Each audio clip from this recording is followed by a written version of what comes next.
దేవాలయము నమూనా చేయడం జరిగింది. దాంతో ఎవ్రీడే 1 lakh డివోటీస్ వచ్చారు. ఈసారి ఏమైనా చేయబోతున్నారు కార్యక్రమం అంటే ఎవ్రీ ఇయర్ వచ్చినటువంటి డబ్బుతో ఏదో ఒకటి చేస్తూ ఉంటారు, బాలాపూర్కి సంబంధించినటువంటి యాక్షన్లో వచ్చినటువంటి డబ్బులతో అంటారు. ఈసారి ఏం చేయబోతున్నారు? లాస్ట్ టైం ఈసారి ఏం చేయబోతున్నారంటే ఏదైతే రిక్వైర్మెంట్ ఉందో ఫస్ట్ ఊర్లో కనుక్కొని దేవాలయం డెవలప్మెంటే కానీ ఏదో కొత్త దేవాలయం పునరుద్ధరణ కానీ ఏమైనా ఉంటే అవి చేసి మీటింగ్ పెట్టుకొని మాట్లాడుకొని చేస్తాం.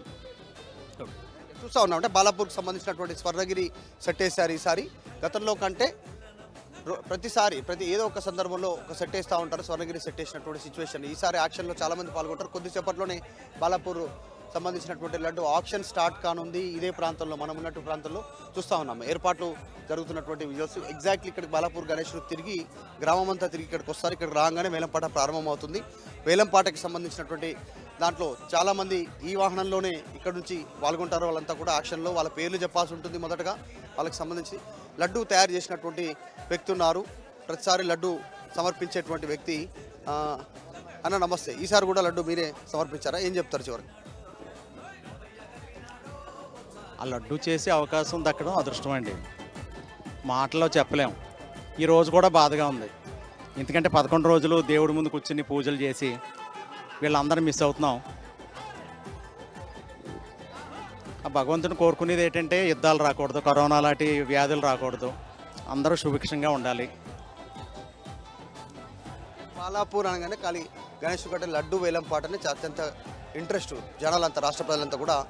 మిగతా ప్రాంతాల్లో కొన్ని లక్షల్లో వెళ్తుంది, కొంతమంది కోట్లలో కొనుగోలు చేస్తారు, అది ఒక్కసారి వరకే. కానీ ఇదే గ్రాడ్యువల్గా పెరుగుతూ పోతూ లడ్డు వేలం పాటలో ఇంట్రెస్ట్ క్రియేట్ చేస్తున్నటువంటి పరిస్థితి. సో బాలాపూర్ లడ్డు అంటేనే ఫేమస్. ఆ లడ్డు ఎన్ని సంవత్సరాల నుంచి చేస్తూ ఉన్నారు మీరు? ఇంకెంతవరకు చేయాలనుకుంటున్నారు? గత 15 సంవత్సరాల నుంచి చేస్తున్నామండి. చేయటం ఏంటంటే మీరైనా చేయొచ్చు, ఎవరైనా చేయొచ్చు, కాకపోతే అవకాశం రావడం అన్నది నా పూర్వజన్మ సుకృతం. నా దగ్గర చేసినంత వరకే అది ఫుడ్ ఐటమ్. ఆ భగవంతుడి చేతిలోకి వెళ్తే దానికి ఒక శక్తి మహాత్యం వస్తుంది. మా దగ్గర ఉన్నని చెప్పి మా పిల్లలు కూడా దాన్ని ముట్టుకోరు.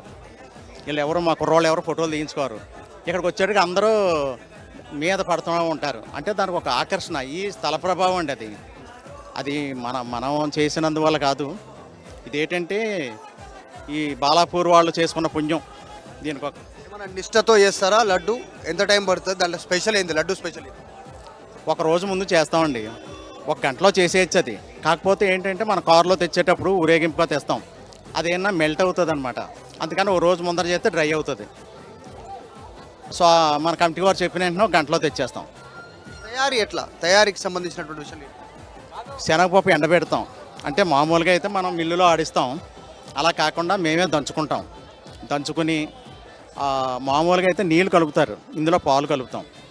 పాలు కలిపి సుగంధద్రవ్యాలన్నీ కలిపి నిష్టగా మేము కూడా మండపం వేసి ఒక అయ్యగారిని పెట్టి అక్కడ భజనలు చేస్తా తయారు చేసి తెచ్చి స్వామివారి చేతిలో పెడతాం. రైట్. ప్రతిసారి చేస్తాం, అందరు లడ్డు చేసినట్టు చేస్తాం. కానీ కాకపోతే అంత ఇంట్రెస్ట్ ఇక్కడికి వచ్చిన తర్వాత దానికి ఒక శక్తి ఉంటుంది. ప్రతి ఒక్కరు భగవంతుని స్వరూపంగా భావిస్తారు ఆ లడ్డుకు సంబంధించి అనేటువంటి స్టేట్మెంట్ చేస్తారు. 15 సంవత్సరాల నుంచి లడ్డు తయారు చేస్తూ ఉన్నారు. దాంతోపాటు నెక్స్ట్ వచ్చే సంవత్సరాల్లో కూడా ఆయన కృప ఉంటే మేమే చేస్తామనేటువంటి స్టేట్మెంట్ చేస్తున్నారు. కేవలం 1 రోజు ముందు తయారు చేస్తారు, గణేశుడికి ప్రసాదంగా సమర్పించేటువంటి సమయంలో అని చెప్తా ఉన్నారు. చూస్తూ ఉన్నాం లడ్డు యాక్షన్కి ఏర్పాట్లు జరిగిపోతూ ఉన్నాయి. బాలాపూర్కి సంబంధించినటువంటి గణేష్ ఉత్సవ సమితి సభ్యులంతా కూడా ఏర్పాట్లు చేస్తూ ఉన్నారు. ఇక్కడ మైక్లో అనౌన్స్మెంట్ చేస్తారు. లడ్డు వేలంపాటకు సంబంధించి 1వసారి, 2వసారి, 3వసారి అంటూ యాక్షన్ స్టార్ట్ చేస్తారు. ఎవరు ఔత్సాహికులు ఉన్నారో, ఎవరు పాల్గొనాలనుకుంటారో వాళ్ళ పేర్లు ముందే ఇవ్వాల్సి ఉంటుంది వారికి సంబంధించినటువంటి వాళ్ళు. సో లడ్డు ఎవరికి దక్కుతుంది అనేటువంటిది నిర్వాహకులు ఫైనల్గా డిసైడ్ చేసి చెప్తారు. ఇది బాలాపూర్ లడ్డు పరిస్థితి. ఎంతసేపట్లో ప్రారంభమయ్యే అవకాశం ఉంది, ఎంతసేపు ఉండే అవకాశం ఉంది? ఇప్పుడు మీరు మాట్లాడారు అక్కడ కొంతమందితో, గతంలో 30 లక్షలు పలికింది, ఇప్పుడు 50 లక్షలకైనా సిద్ధం అంటున్నారు. ఇక అంతకంటే పెట్టేవాళ్ళు కూడా కొంతమంది ఉన్నారనేటువంటి అభిప్రాయాలు కూడా వ్యక్తం అవుతున్నాయి. సో డీటెయిల్స్ ఏంటి ఓవరాల్గా? ఎప్పటిలోపు స్టార్ట్ అయ్యే అవకాశం కనిపిస్తుంది? ఎగ్జాక్ట్లీ అన్న, ఎంతసేపట్లో లడ్డు వేలంపాట ప్రారంభం అవుతుంది? సంబంధించిన ఏర్పాటు ఇంకో 1.5 అవర్ పడుతుందండి. ఇది ఏంటంటే ఊరు చుట్టూ తిరిగి బొడ్రాయి వరకు రావడానికి అట్లీస్ట్ 9:30 to 10 మధ్యన ఈ లడ్డు వేలంపాట మొదలవుతుంది. ఇది ముగించేసరికి ఒక 10:30 వరకు జరుగుతుందని అనుకుంటున్నాను. లాస్ట్ టైం 30 లక్షల 1000, ఈసారి ఎంత పోతుంది అనుకుంటున్నాను? ఇది ఖచ్చితంగా అండి 1994 మొదలుకొని ఇప్పటి వరకు కూడా ఇది తగిన దాఖలాలు లేవు కాబట్టి ఖచ్చితంగా ఇది పెరుగుతుందని అనుకుంటాను. ఆల్రెడీ 7 మంది ఈ లడ్డు వేలంపాటలో పాల్గొనడానికి 30 లక్షల రూపాయల డిపాజిట్ చెల్లించారు కాబట్టి ఇది ఖచ్చితంగా 30 పైనే కానీ 30కి తగ్గింది మాత్రం లేదు కాబట్టి ఎలాగూ డబ్బులు ఇచ్చారు కాబట్టి పైనే పోతుంది అనుకుంటున్నామండి. ఆల్రెడీ 30 లక్షలు డిపాజిట్ చేసారు ఏడుగురు మెంబర్లు ఈ ప్రతి ఒక్కరు ఈవెన్ గ్రామస్తులు కూడా ఇంతకుముందు గ్రామస్తులకు వెసులుబాటు ఉండేది మళ్ళీ సంవత్సరం ఇవ్వడానికి. కానీ మేము క్రితం సంవత్సరం నుంచి గ్రామస్తులు కూడా అదే విధంగా అందరికీ ఒకే విధంగా డబ్బులు చెల్లించిన తర్వాత డిపాజిట్ 7 గంటల లోపల నిన్న సాయంత్రం 7 గంటల లోపల చెల్లించిన వారికి ఈ వేలంపాటలో పాల్గొనడానికి అర్హత కలిగి ఉంటారు. ఎవరెవరు ఈసారి పాల్గొంటున్నారు? మీ పేరు రవికిరణ్ రెడ్డి నా పేరు. చెప్పండి, మీకు ఎందుకు ఈసారి ఫస్ట్ టైమా? ఫస్ట్ టైం ఇది. ఎందుకంటే వినాయకుని ఈ లడ్డుని కొంత ఒక సెంటిమెంట్ అండి.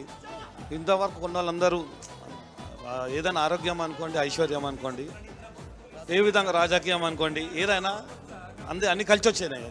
దాని గురించనే వస్తుంది. మీరు కూడా డిపాజిట్ చేశారు? చేశామండి. ఎందుకోసం దక్కించుకోవాలనుకుంటారు? ఏమైనా స్పెసిఫిక్ రీజన్ ఉందా? స్పెసిఫిక్గా దేవుని దైవతో ఆరోగ్యం నలుగురికి వెళ్ళి నీకు యూజ్ అవుతుంది. ఏదైనా సరే ఇది కొంత ఒక సెంటిమెంట్. ఆరోగ్యం కానీ ఇంట్లో వాళ్ళ ఇంట్రెస్టా మీరేనా? లేదు, నా ఇంట్రెస్ట్, ఇంట్లో వాళ్ళ ఇంట్రెస్ట్ కూడా. వచ్చారా మీ కుటుంబ సభ్యులు? వచ్చారు. ఓకే, ఏంటి వాళ్ళు ఏం చెప్పారు? ఎట్టి పరిస్థితుల్లో తీసుకోవాలి, ఎంతవరకు వెళ్ళగలుగుతారు? చూద్దాం, దేవుందా వెళ్తాం. మాక్సిమం ఫిగర్ ట్రై చేస్తాను. మీ పేరేంటి? నా పేరు రవికిరణ్ రెడ్డి. ఏం చేస్తారు? బిజినెస్ అండి నాది. మినరల్స్, మైనింగ్ సంబంధించిన మినరల్ బిజినెస్. మీ పేరేం పేరు? నా పేరు ఉదయరెడ్డి అండి. మీరు కూడా కొనడానికి వచ్చి కాదండి. ఎవరు కొనడానికి వచ్చారు? రైట్ మధు, మీరు మాట్లాడుతూ ఉండండి. మరి కొంతమందితో ఎప్పటికప్పుడు అప్డేట్స్ ఇస్తూ ఉండండి. నుంచి ఏర్పాట్లు మొదలు పెడితే ఇప్పటికీ ఆయన్ను తీసుకువెళ్ళడానికి అవకాశం కుదిరింది.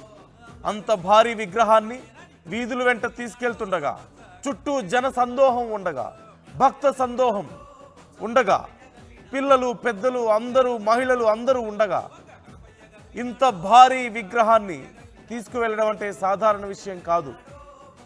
చిన్న చిన్న గుంతలుంటాయి, మలుపులుంటాయి, కొన్ని చోట్ల కొంచెం రోడ్డు నేరోగా ఉండొచ్చు. ఇలాంటివన్నీ అధిగమించేలా అన్ని ఏర్పాట్లు పూర్తి చేసుకొని, మరోవైపు అతి ముఖ్యమైనటువంటి సమస్య ఆ రోడ్లలో ఎలక్ట్రిక్ వైర్స్ ఉంటాయి, కేబుల్ వైర్స్ ఉంటాయి. వీటన్నిటికీ ఏ సమస్య లేకుండా, ప్రజలకు ఏ సమస్యలు లేకుండా ఉండేలా, అలాగే చుట్టుపక్కల ఉన్నటువంటి ప్రజలు ఏ ఇబ్బందులు పడకుండా ఉండేలా అన్ని ఏర్పాట్లను చేశారు. మరోవైపు మనం చూస్తున్నాం, బాలాపూర్ గణనాథుణ్ణి నిమజ్జనానికి తీసుకువెళ్తున్నారు. భారీ విగ్రహం, అందమైనటువంటి రూపం మనకు కనిపిస్తోంది. బాలాపూర్లో కూడా అదే ఉత్సాహం, అదే భక్తి, అదే కోలాహలం మనకు కనిపిస్తోంది. ఎక్కడ చూసినా గణేష్ మహారాజ్ విగ్రహాలే కనిపిస్తున్నాయి. వీధి వీధిన భక్తి పొంగి ప్రవహిస్తోందనడంలో సందేహం లేదు. గుండెల నిండా భక్తితో గొంతు చించుకొని చేస్తున్నటువంటి నినాదాలు, జై బోలో గణేష్ మహారాజ్కి అంటూ చేస్తున్నటువంటి నినాదాలు, భక్తి పారవస్యంతో గణపతి బప్ప మోరియా అంటూ ఆయన్ని సాగనంపుతున్నటువంటి విధానం మనం చూస్తున్నాం. భారతదేశంలో సనాతన ధర్మంలో భక్తి ఇంకా ఏ స్థాయిలో ఉంది? రోజు రోజుకి పెరుగుతున్నటువంటి భక్తిని మనం చూస్తున్నాం. ప్రజల్లో పెరుగుతున్నటువంటి అవగాహనని మనం చూస్తున్నాం. కొన్ని చిన్న చిన్న లోపాలు ఉన్నప్పటికీ కూడా వాటిని సవరించుకుంటూ, సరిదిద్దుకుంటూ ముందుకు వెళ్తున్నటువంటి తీరు మనం చూస్తున్నాం. ఇది కేవలం హిందువులకి సంబంధించినటువంటి పండగగా మనం చూడలేము. ఇది కేవలం హిందువుల పండగ కాదు, ఇది భారతదేశం పండగ.